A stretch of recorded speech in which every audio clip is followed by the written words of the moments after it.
I don't know. It doesn't seem to me that Nick has been here that long. I Okay. mean, he's a second-year head coach. He was a rookie head coach last year, and I think he was the best rookie head coach. I think the Sirianni Pederson juxtapositions to me are the Eagles got lucky twice.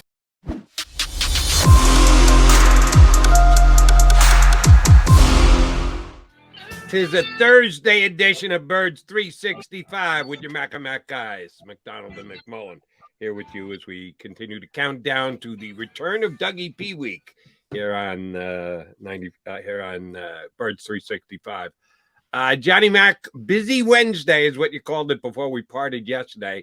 A lot of stuff going on over at the complex. Other than the Eagles' extensive injury list again, no, but there's all those rest guys, those maintenance days. Did they actually have enough guys to field the practice for the time you guys were allowed to view? Yeah, a bunch of guys. 1, 2, 3, 4, 5, 6, 7, 8, 9, 10, 11, 12, 13. So you do the math. 13 of 52 available technically because they still haven't filled that last spot, which we expect to be Britton Covey at some point this week, and we'll see when the Eagles pulled the trigger on that. But yeah, I mean they said week one. They told us that this is a year-long plan. This is a season-long plan. So when it comes to the rest guys, I don't get concerned. Um, so you look for the actual injuries, and from Landon Dickerson's standpoint, obviously he's dealing with the foot injury, and he didn't play the whole game. He was the only offensive lineman who didn't play the whole game in Washington. They put in Suo Peta for a couple series, but he was out there watching. Darius Slay is completely fine. He was out there watching, so from that perspective, I don't think you have to worry about those guys. They're just being cautious. They're certainly going to play. I think Dickerson's injury is a little bit more serious because obviously he was working through some things last week. AJ Brown's going to have his second child very soon, so he was gone for personal matters. That's not expected to be an issue. And then, yeah, Boston Scott, who's got a little bit of a rib injury. Miles Sanders with a little bit of a hip injury. Devontae Smith, as probably expected after he made that catch, dealing with some pain in his back.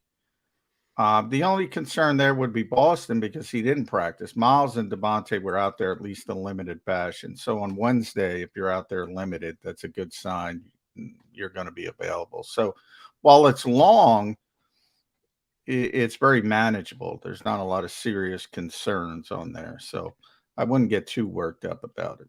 Fair enough. Yeah, they if we're just tracking what they did the first couple of weeks, this is what we're going to deal with every single week. Guys who just have days off, overly precautious. That's the way the Eagles are handling it. So you can't get worked up when you see the length of their did not practice list on a Wednesday and or Thursday. We'll see if there are any additions and or subtractions going into Thursday's action today when Eagles will get another practice in before Doug Pederson comes to town. And it's Doug Pederson week, and you and I have talked about Doug Pederson plenty. Others have talked about Doug Pederson plenty. Certainly understandable, the only coach to have ever won the Super Bowl while coaching here in Philadelphia. And now that is more than 5 years ago. It just doesn't seem, it's so funny because that doesn't seem that long ago. It seems like, I don't want to say only yesterday, but because it was such a momentous occasion and accomplishment, it doesn't seem that long ago. Yet it seems to me like it's that much longer that Nick Sirianni became the head coach of the Eagles. And that's not the case. It's a year and a No, half ago he was no. given the job as the coach of the Eagles. Oh, although doing this Birds 365 show with you every day, it seems like a long time. It seems like a lifetime ago that Nick Sirianni was hired. It's so funny, the juxtaposition of those two things. One doesn't seem as long ago as it's actually been, and the other one seems longer ago than it has been. Why do you think that's the case? I don't know. It doesn't seem to me that Nick has been here that long. I Okay. mean, he's a second-year head coach. He was a rookie head coach last year, and I think he was the best rookie head coach. I think the the Sirianni Pederson juxtapositions to me are the Eagles got lucky twice. They didn't want to hire either guy, and they hired the best guy back to back. That's one. Two, they were culture changers. Doug coming off Chip, emotional intelligence, all that kind of stuff. Nick coming off Doug, where I think, the pandemic really hurt Doug.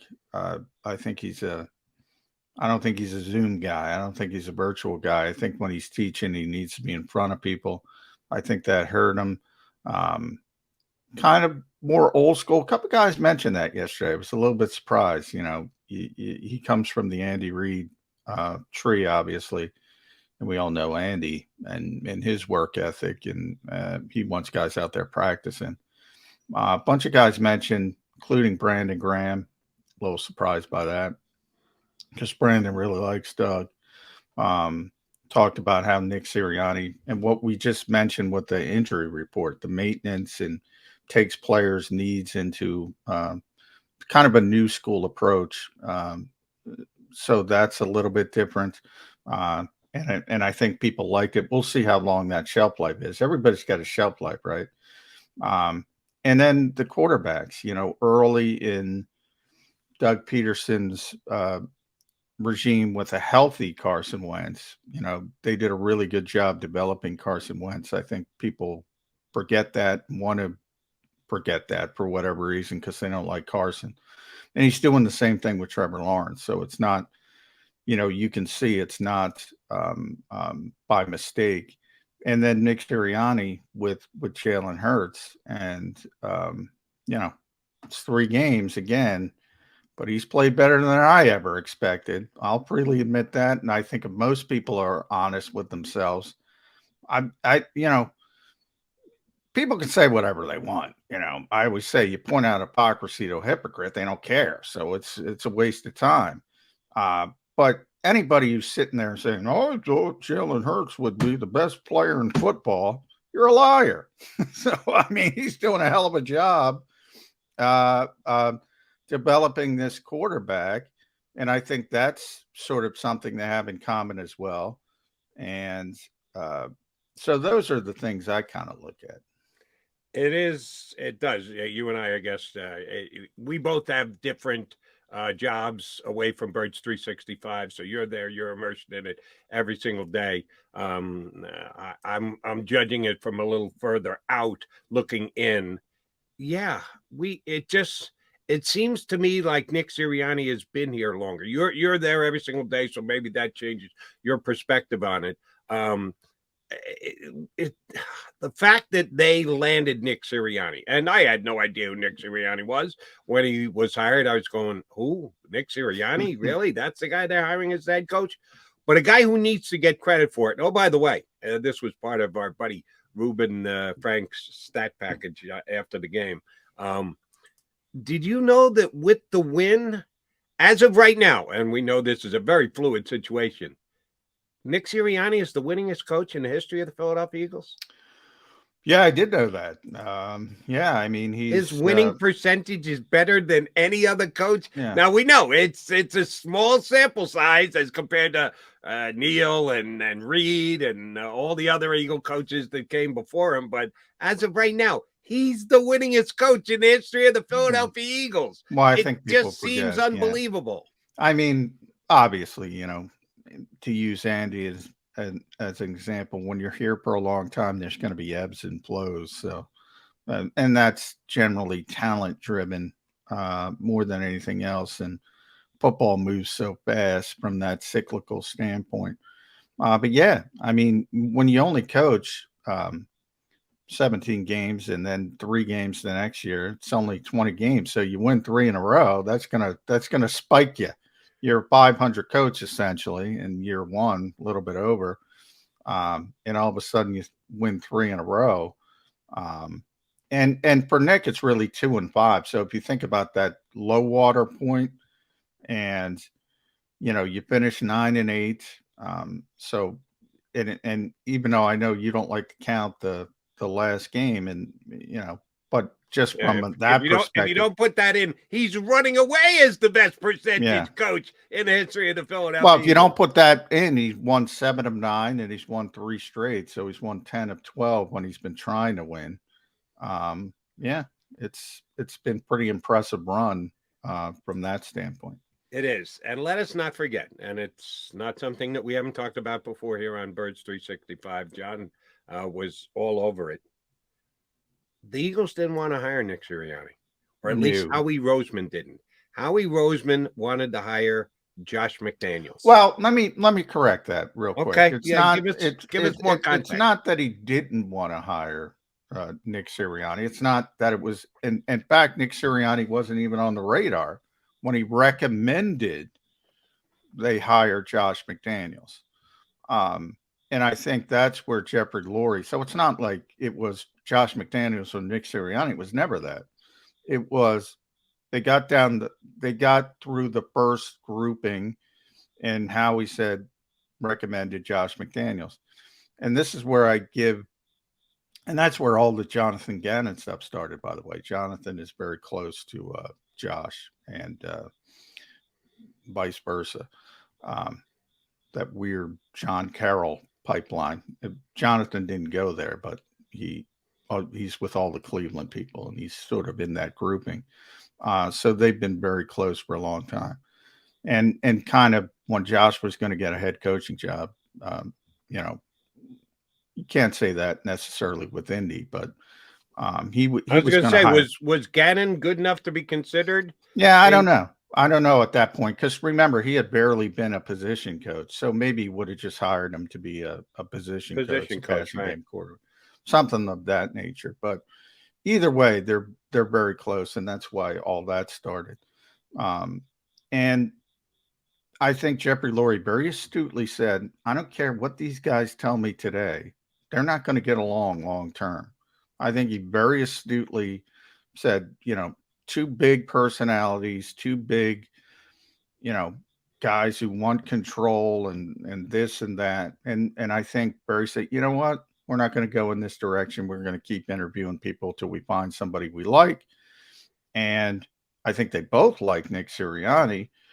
So it wasn't like he said, no, I want Josh McDaniels over Nick Sirianni. Nick wasn't even in the mix when he recommended Josh McDaniels. And I think Jeffrey Lurie very astutely steered clear of that impending cliff, rock in the ocean, so to speak. Right. My point was, and you got to it for me, so thank you.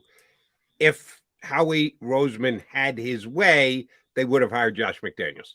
Not that he chose him over Nick Sirianni, but he advised Jeff Lurie, let's hire this guy. And Lurie said, not so fast, my friend. Let's continue the process. They see Sirianni. They agree on Sirianni. Sirianni becomes the head coach. But you and others have told me that, yeah, if Howie had his druthers, they probably, if Jeff Lurie liked Josh McDaniels as much as Howie Roseman liked Josh McDaniels, then Josh McDaniels might be the coach of the Eagles right now. And it's a good thing he's not, because while there's only 2 3-0 teams in football, there's only one 0-3 team in football, and that would be the Josh McDaniel coached Las Vegas Raiders as of right now. And that's a talented team. It's not like they're without talent, the Raiders. So, yeah, I mean, and to be fair, it's a very short sample size, and maybe he turns it around. I think he has learned. Look, he was a disaster the first time. It's interesting. I think the most unprepared coach I've ever seen, and this is a long list, was Josh McDaniels when he took over in Denver. Now Nathaniel Hackett's giving him a run for his money.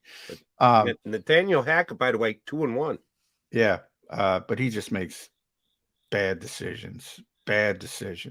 And I love George Payton. Everybody, I've loved him for years. Just a tremendous. I think he's been ready. Tremendous personnel guy. I think he's been ready to be a GM for a long time. But you don't hire a coach to try to get a player. And I think that was his process. And then you don't get the player and you're stuck with the coach. I think that's a bad process. So, but anyway, I'm predicting Nathaniel Hackett's era in Denver will be better than Josh McDaniels' era in Denver. Yeah, I mean I think they'll both be bad. So here's the difference: the current coach has Russell Wilson. The old coach believed in Tim Tebow. That if nothing else, that will ensure the fact that Nathaniel Hackett will have a better era than Josh McDaniels. Yeah, there's a lot of people with Tim. I mean, there's some certain guys, and Jody, you've been around long enough. I thought that way with Sean Bradley when the Sixers draft. I'm like, what do these people see? What do these people see that I'm missing? Like they're supposed to be the experts. I'm not claiming I know more than personnel people. That's what I said about Tim Tebow. I'm like, what are you seeing here that I'm not seeing? Every once in a while, very rarely, there's a player that I know is going to fail. I freaking know they're going to fail. And I'm not talking about 7th round picks. I'm talking about 1st round, high profile guys. Tim Tebow was one of them. And I'm like, Josh McDaniels knows more about football than me. What are you seeing? What is blocking your view from this? Same thing with Sean Bradley back in the day. I'm like, you got to be kidding me.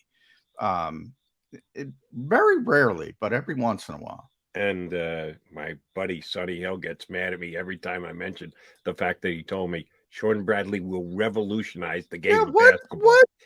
There's an example. He doesn't like the fact that I bring that up again because that story has been written and it ended quite badly for both Sean Bradley and Sonny Hill. All right, John McMullen, Jody McDonald. We got to get a timeout out here because we see our bud, John Stolnis, Bleeding Green Nation in the green room waiting up aboard and talk about the return of Doug Pederson to Philadelphia this weekend. Eagles, Jaguars. We're talking with John Stolnis next on Birds 365.